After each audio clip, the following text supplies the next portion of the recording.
అమెరికాలో మరోసారి high tension నెలకొంది. నాకు తెలిసి మొట్టమొదటిసారిగా అమెరికా రాజ్యాన్ని పరిపాలిస్తున్నటువంటి ఒక పాలకుడు అతి తక్కువ సమయంలో ఇన్ని నిరసనలు, ఇంత పెద్ద ఎత్తున ఒక ఆందోళనలు ఎదుర్కోవడం అనేది. డొనాల్డ్ ట్రంప్ ప్రమాణ స్వీకారం చేసింది జనవరి 20, 2025. ఎగ్జాక్ట్గా 10 నెలలు కావస్తోంది. 10 నెలల సమయం పూర్తయిన తర్వాత ఆయనకి పదుల సంఖ్యలో, 25 సంఖ్యలో ఆయనకి నిరసనలు, వ్యతిరేకతలు వస్తూనే ఉన్నాయి. సో ప్రెసెంట్ నేను చెప్తున్నటువంటి ఈ వార్తలో మరోసారి జనం రోడ్లెక్కారు. ట్రంప్కి షాక్ ఇచ్చారు అక్కడి దేశస్తులు. ట్రంప్ దిగిపోవాలంటూ వాషింగ్టన్లో వారంతా రోడ్లెక్కి నినాదాలు చేస్తూ ఉన్నారు. వైట్ హౌస్ ఎదుట ప్లకార్డులతో నిరసనలు వ్యక్తం చేస్తున్నారు. ట్రంప్ దిగిపోవాలంటూ నిరసనకారుల నినాదాలు, ట్రంప్ ఉన్నటువంటి ఆ వైట్ హౌస్ చుట్టూరా చేసేటువంటి ఆందోళనలు ట్రంప్లో వెన్నులో వణుకులు పుట్టిస్తోంది. ట్రంప్కి వ్యతిరేకంగా ఇంత పెద్ద ఎత్తున ప్రజలు రోడ్లెక్కి నిరసన తెలపడం, ఒక దేశ అధ్యక్షుడికి ఈ స్థాయిలో వ్యతిరేకత ఎదురవడం, ఏకంగా ఆయన ఉండేటువంటి నివాస సమీపంగా కూడా ఈ ఆందోళనలు అమెరికా లాంటి ఒక దేశంలో జరగడం బహుశా ఇదే మొదటిసారి ఉంటుంది. అయితే పాలనా పరంగా ట్రంప్ తీసుకున్న నిర్ణయాలకి వీరంతా కూడా నిరసన వ్యక్తం చేస్తూ ఆందోళన చేపడుతుంది. ఒకసారి ఆ సిచ్యువేషన్లో వాషింగ్టన్ DC దగ్గర వైట్ హౌస్ సమీపంగా ఎటువంటి నినాదాలు నెలకు, ఎటువంటి ప్లకార్డుల ప్రదర్శన కొనసాగుతుంది, ఆ విజువల్ చూద్దాం.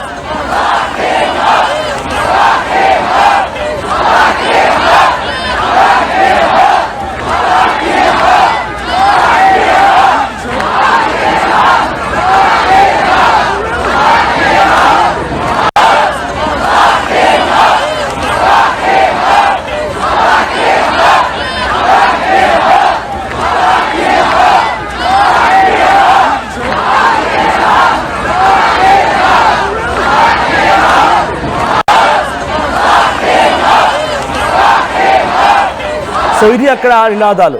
నో కింగ్ నో, మాకు రాజొద్దు, మమ్మల్ని పరిపాలించేటువంటి పాలకుడు కావాలి, మాకు సంక్షేమం అందించినటువంటి వ్యక్తి కావాలి, మమ్మల్ని సుభిక్షంగా చూసుకునే వ్యక్తి కావాలి. నో కింగ్ నో, మాకు రాజొద్దు. ఇది అక్కడ నినాదాలు కొనసాగుతున్న సిచ్యువేషన్. మీరు చూడండి ఎంతమంది జనం అక్కడికి చేరుకున్నారో. 10 నెలల్లోనే ఆయన చేసినటువంటి నానా హైరాణం మామూలు కాదు.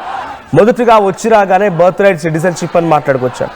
ఆ తర్వాత అక్కడ ఉన్నటువంటి ఇమిగ్రెంట్స్ మొత్తాన్ని కూడా తరలించడం కోసం కాలిఫోర్నియా, లాస్ ఏంజలస్ లాంటి ప్రాంతాల్లో ఇమిగ్రేషన్ అధికారిని డిప్లాయ్ చేయడం.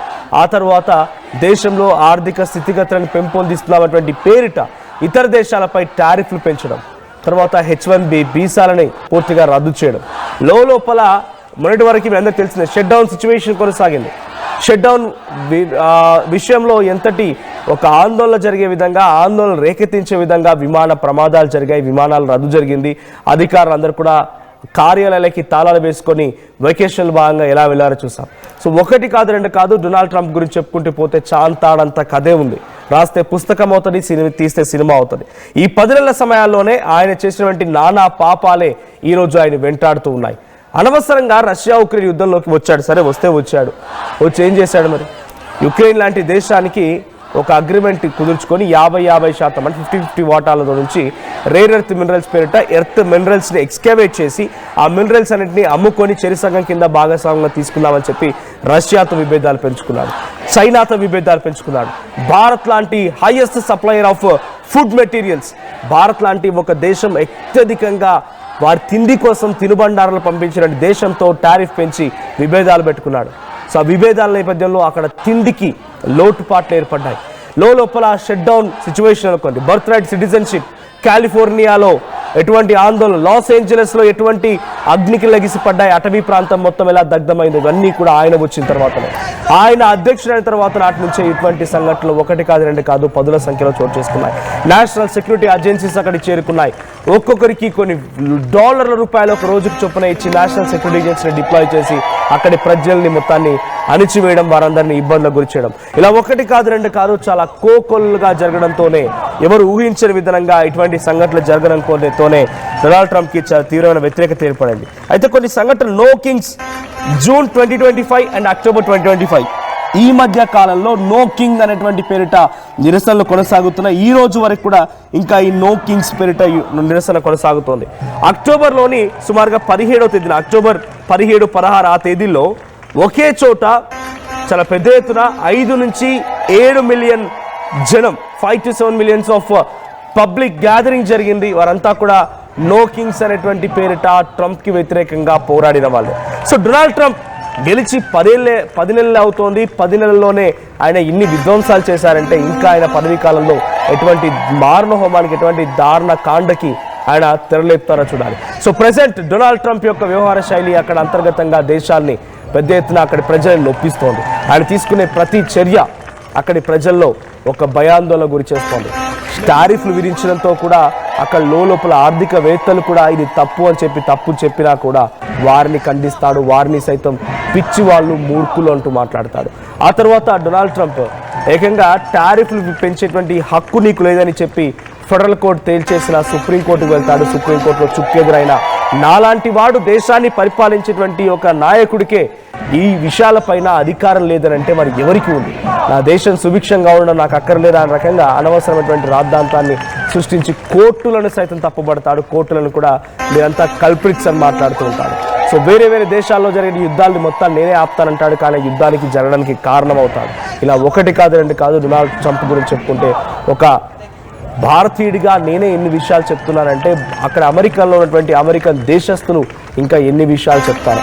లోపల బర్త్ రైట్ సిటిజన్షిప్ అనేటువంటి దాన్ని ఎత్తివేస్తానని చెప్పి భయాందోళన గురి చేసి చాలామంది పిల్లలకి జన్మనిచ్చేటువంటి చివరి దశలో అంటే పురుడు పోసుకోవాల్సిన చివరి నిమిషానికి వచ్చినటువంటి ఆ మహిళలు మొత్తం కూడా సిసెషన్కి వెళ్ళిపోయి అనేక మంది ప్రాణాలు కోల్పోయారు. ఆ తర్వాత ఇమిగ్రేషన్ పేరిట నాన్ ఇమిగ్రెంట్స్ పేరిట అందరినీ కూడా ఇమిగ్రేషన్ అధికారులు డిప్లాయ్ చేసి వారిని పంపించడం, ఇలా ఒకటి కాదు, రెండు కాదు. ఆయన చేసినటువంటి విధ్వంసాలు కోకొల్లుగా ఉండిపోయాయి. అందుకే రాజు మాకొద్దు, రాజుల రాజ్యం మాకొద్దు, రాజుల కాలం మాకొద్దని అమెరికన్ దేశస్తులు మొత్తం కూడా ఆందోళన బాట పట్టి రోడ్లకి నిరసన వ్యక్తం చేస్తున్నారు. డొనాల్డ్ ట్రంప్కి చాలా తక్కువ కాలంలోనే అత్యంత ప్రజా వ్యతిరేకత ఎదుర్కొన్నటువంటి ఒక నాయకుడు. అంతకంటే మునుపు జో బైడెన్ ఉన్నా, అంతకంటే మునుపు ట్రంప్ ఉన్నా, ఆయన కంటే ముందు ఒబామా లాంటి వాళ్ళు ఉన్నా, బుష్లున్నా, ఇంకెవరున్నా కూడా అమెరికా దేశంలో ఇంత తక్కువ కాలంలో ఇంత చాలా దారుణమైనటువంటి వ్యతిరేకత ఎదుర్కొన్నటువంటి వ్యక్తులు ఎవరు లేరు. డొనాల్డ్ ట్రంప్ యొక్క అహంకారమే డొనాల్డ్ ట్రంప్కి ఇంత వ్యతిరేకతని జమ చేస్తోంది. డొనాల్డ్ ట్రంప్ యొక్క ఒంటెద్దు పోకడలనే ఆయన్ని ఇంత వ్యతిరేకత వైపుగా నడిపిస్తూ ఉన్నాయి. సో చాలామంది దేశాధినేతలు, ఉదాహరణకి అటు రమాఫోసా సౌత్ ఆఫ్రికాకి సంబంధించిన అధినేత అక్కడికి వెళ్ళిపోయి ఆయనతో భేటీలో కూర్చున్నప్పుడు ఆయనతో మాట్లాడాల్సిన మాటలేంటి? మీ దేశంలో ఏం జరుగుతుంది, మా దేశం ఏమి ఇవ్వాలి, ట్రేడ్ ఎలా జరిపించుకుందాం, ఇరు దేశాల మధ్య సఖ్యత ఎలా ఉండాలి, ఈ విషయాలపై మాట్లాడాల్సింది పోయి ఆయన అమెరికా అధ్యక్షుని కాదు ప్రపంచాన్ని శాసించినటువంటి పాలకుడిని అని బహుశా ఆలోచించారో లేకపోతే అటువంటి ఒక మానసిక రుగ్మతతో బాధపడుతున్నారో తెలియదు. కానీ ఆయన రమాఫోస్తో మాట్లాడిన మాటలు ఏంటంటే, మీ దేశంలో ఎందుకో తెల్లవాళ్ళు ఇబ్బంది పెడుతున్నావట, ఏంటి సంగతి అని చెప్పి అహంకార ధోరణితో మాట్లాడిన మాటకి అటు రమాఫోసా మాట్లాడిన మాట ఏంటి సమాధానం ఏంటంటే, నా దేశంలో సంగతులు నేను తేల్చుకుంటాను, అక్కడ ఏం జరుగుతుందో నాకు స్పష్టత ఉంది, ముందు నీ దేశం గురించి ఆలోచించమని చెంపచెల్లు మనిపించే సమాధానాన్ని ఆ రోజు రమాఫోసా ఇచ్చారు. ఇక ఉక్రెయిన్ అధ్యక్షుడిని పిచ్చివాడంటూ సంబోధించిన ఆ సమాధానానికి ఆయన కూడా అహంకారి అని చెప్పి డొనాల్డ్ ట్రంప్ పైన మొహం పైన చెప్పేసి అక్కడి నుంచి వెళ్ళిపోయాడు. ఇక పుతిన్ గురించి అనేక వ్యాఖ్యలు, ఇలా ఒకటి కాదు, రెండు కాదు. ఇతర దేశాలపై తన మాటని, వాణిని, బాణిని వినిపిస్తూ అహంకారాన్ని జులిపిస్తూ అంతర్గతంగా దేశంలో కూడా అనేక వివాదాలకు కారణమవుతున్నారు. గన్ కల్చర్ పెరిగిపోయింది. అమెరికాలో గన్ కల్చర్ ఏ స్థాయిలో పెరిగిపోయిందనంటే భార్యాభర్తల మధ్య జరిగేటువంటి విభేదాలలో కూడా అక్కడికి వచ్చి ప్రమేయం అంటే జోక్యం చేసుకొని పోలీస్ అదుపులో చేసే ప్రయత్నం చేస్తే ఆ భర్త పోలీసులపై దాడి చేసేది. ఒక హోటల్ నిర్వాహకుడు హోటల్లో తన దగ్గర పని వాళ్ళు ఉంటే ఆ పని వాళ్ళని ఆర్డర్ వేస్తే ఆ పనివాడు వచ్చి హోటల్ యజమానిని చంపేంత, రోడ్డుపైకి ఆ మృతదేహానికి సంబంధించినటువంటి తలని తన్నుకుంటూ వచ్చేంత, ఇంతలా గన్ కల్చర్ పెరిగిపోయింది. ఇంతలా ఇన్ఫ్లేషన్ స్టార్ట్ అయిన అమెరికాలో ఒక విధ్వంసం జరుగుతూ ఉంది. అయినా డొనాల్డ్ ట్రంప్ తన వ్యవహార శైలి, తనకున్నటువంటి వ్యతిరేకతని ఏమాత్రం తగ్గించుకోవాలనుకోవడం లేదు, తన అహంకారాన్ని ఏమాత్రం తగ్గించాలనుకోవడం లేదు. ఒకసారి మళ్ళీ ఆ విజువల్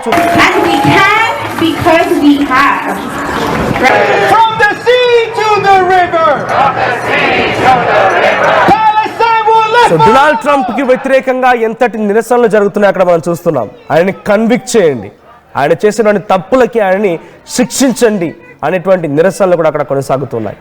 ఇది అక్కడ జరుగుతుంది నిరసనకు సంబంధించి ఆ విజువల్స్. సో ఇక్కడ మొద్దుగా వచ్చి రాగానే ఈ బర్త్ రైట్ సిటిజన్షిప్ గురించి, ఇమ్మిగ్రెంట్స్ గురించి, టారిఫ్ల గురించి మాట్లాడుకొచ్చాడు. ఆ తర్వాత కోర్టులు ఆయన తప్పుపడితే కోర్టులను ఎదిరించాడు. ఇంట్రెస్టింగ్గా ఆయన ఒక బిగ్ బిల్ అని తీసుకొచ్చే ప్రయత్నం చేశాడు.